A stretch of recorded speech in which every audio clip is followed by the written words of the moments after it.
The heartbreaking call to action from a federal judge turned grieving mother. It's been nearly 2 weeks since Judge Esther Salas' son was shot and killed inside their home. Her husband was also wounded and is now recovering. Tom Yamas has more on the powerful video she's just released. We're hearing from U.S. District Judge Esther Salas for the first time since a man posing as a FedEx delivery driver opened fire at her New Jersey home, wounding her husband and killing her son Daniel. While my husband is still in the hospital, recovering from his multiple surgeries, we are living every parent's worst nightmare, making preparations to bury our only child, Daniel.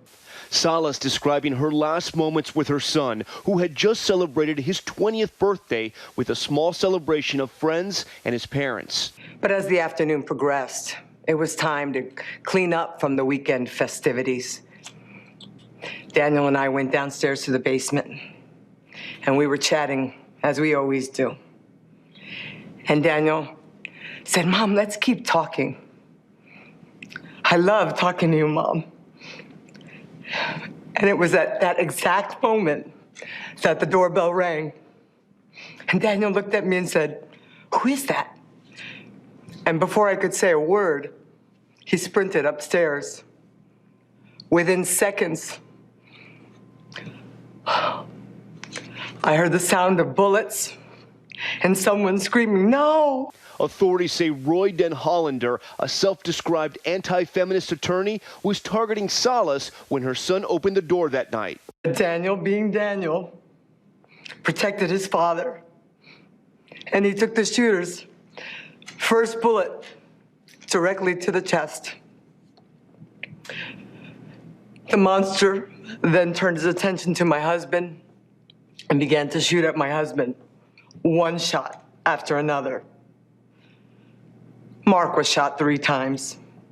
Den Hollander was found dead in his car one day later from a self-inflicted gunshot wound. And I am here asking everyone to help me ensure that no one ever has to experience this kind of pain.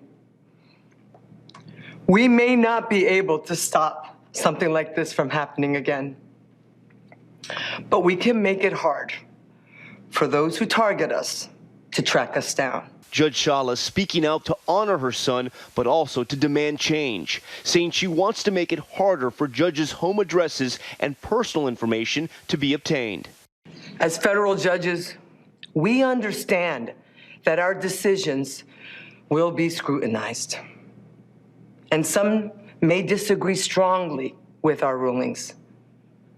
We know that our job requires us to make tough calls, and sometimes those calls can leave people angry and upset. That comes with the territory, and we accept that. But what we cannot accept is when we are forced to live in fear for our lives because personal information like our home addresses can easily be obtained by anyone seeking to do us or our families harm. Unfortunately for my family, the threat was real. My son's death cannot be in vain, which is why I am begging those in power to do something to help my brothers and sisters on the bench. Now, more than ever, we need to identify a solution that keeps the lives of federal judges private. Such heartfelt words there. Thanks to Tom.